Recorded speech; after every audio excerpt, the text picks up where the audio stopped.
பொதுவாகவே அகமுடையார் அப்படின்ற சமூகம் எல்லாருக்குமே தெரியும்.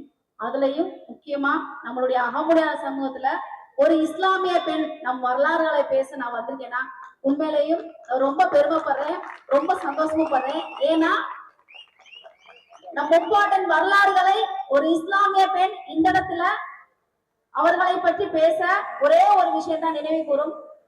நம்மளுடைய முப்பாட்டன் மருது சகோதரர் அவரோட சென்னை மாகாணத்திலிருந்து படையெடுத்து வரும்போது அப்ப பெரிய மருது பார்த்து சிரிச்சாராம், சின்ன மருது சொன்னாராம், திருமயத்தில் பாதி மடியும் மாராப்பூர் மண்ணிலே மீதி விழும் தாளையார் கோயில் கோட்டையிலே கால்களும் தலைகளும் வாங்கப்படும் ஆள் ஒருவன் மீதி இருந்தால் அழைத்து வாருங்கள் சிவகங்கைக்கு.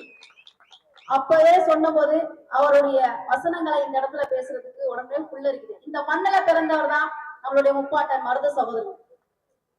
அவரை பத்தி இந்த காலத்துல இருக்கிற குழந்தைகள் எல்லாருமே திரை கவர்ச்சிகளை பார்த்து திரைப்படத்துல இருக்கிற நடிகர்களை பார்த்து கவர்ந்து இருக்கிற இந்த சூழ்நிலையில நம்மளுடைய முப்பாட்டனுடைய பெருமைகளை கண்டிப்பாக நாம் சொல்ல வேண்டும். ஏன் இத்தனை வருஷமா கிட்டத்தட்ட 1991 இருந்து இப்ப 2026 வரைக்கும் நம்மளுடைய அகமுடையார் சமூகங்களுக்கு இந்த சட்டமன்றத்துல ஏன் இந்த ராம்நாடு மண்ணுல நம்மளுக்கு உண்டான பிரதிநிதித்துவம் கொடுக்க மாட்டாங்க அப்படின்னா, ஏன்னா நம்ம தான் யார்ட்டையும் மண்டிட்டு பழக்கம் இல்ல. அப்பேற்பட்ட மான தமிழர்கள் அப்பேற்பட்ட மான தமிழர்கள் பிறந்த இந்த மண்ணிலே இந்த அகமுடையார் சமூகம் நம்ம அத்துணை சமூகமும், குறிப்பா சொல்லுவாங்க எல்லா சமூகத்துக்கும் ஒன்று சேர்ப்போம் ஒற்றுமைக்கான பலம் தான் சொல்லுவாங்க. நம்ம யாரையுமே ஒற்றுமைப்படுத்த தேவையே இல்லை, நம்ம எல்லாரும் ஒன்னாதான் இருக்கோம்.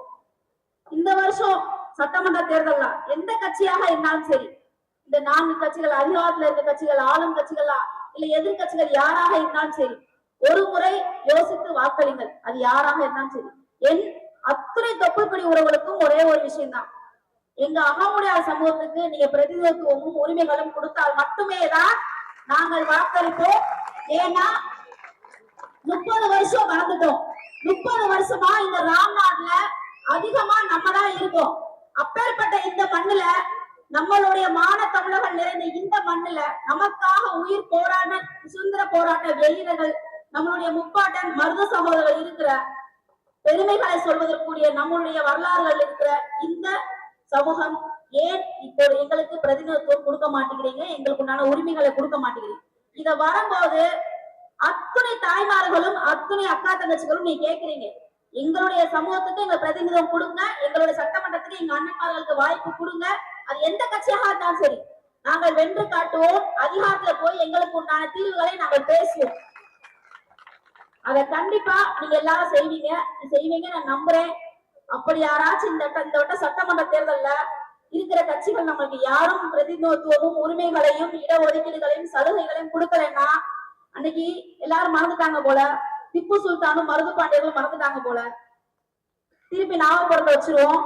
அதே மாதிரி பழனி பாபா மாணவியாக நான் உங்களோட இறுதி வர கை கோர்த்து என்னுடைய தொப்புள்குடி உறவான அகமுடையார் சமூகத்தை கூட நின்று பிரதிநிதித்துவம் வாங்கி கொடுப்பேன். அது எந்த அரசியல் கட்சிகளாக இருந்தாலும் சரி, எங்களுக்கு உண்டான சலுகை கொடுங்க. இல்லாட்டி எங்களுடைய இந்த சட்டமன்ற தேர்தல ராம்நாட்ல எங்களுக்கு உண்டான வேட்பாளர்கள் கண்டிப்பாக நிப்பாட்டுங்க. ஏன்னா அதிக மக்கள் தொகை நம்ம மட்டும்தான் இருக்கோம். அதனால கண்டிப்பா நீங்க வாய்ப்பளிக்க சொல்லுங்க. எந்த கட்சிகளாக இருந்தாலும் சரி, என்னுடைய அத்தனை அன்னைமார்களை யாராச்சும் ஒரு அண்ணன்மார்களுக்கு கொடுத்தீங்கன்னா கண்டிப்பாக இங்க இருக்கிற இஸ்லாமிய சொந்தங்களும் உங்களுக்காக குரல் கொடுத்து நான் கண்டிப்பாக பேசுவேன். வெற்றி பெற வைப்போம்.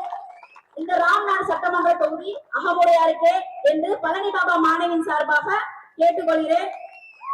ஒன்றுபடுவோம், வென்றுபடுவோம். விதைத்தவன் உறங்கினாலும் விதைகள் உறங்குவதில்லை. விதைத்தவன் மா வீரர்கள் மருது பாண்டியர்கள் உறங்கினாலும் விதைகள் அகமுடையார் சமூகம் உறங்குவதில்லை. நன்றி, வணக்கம்.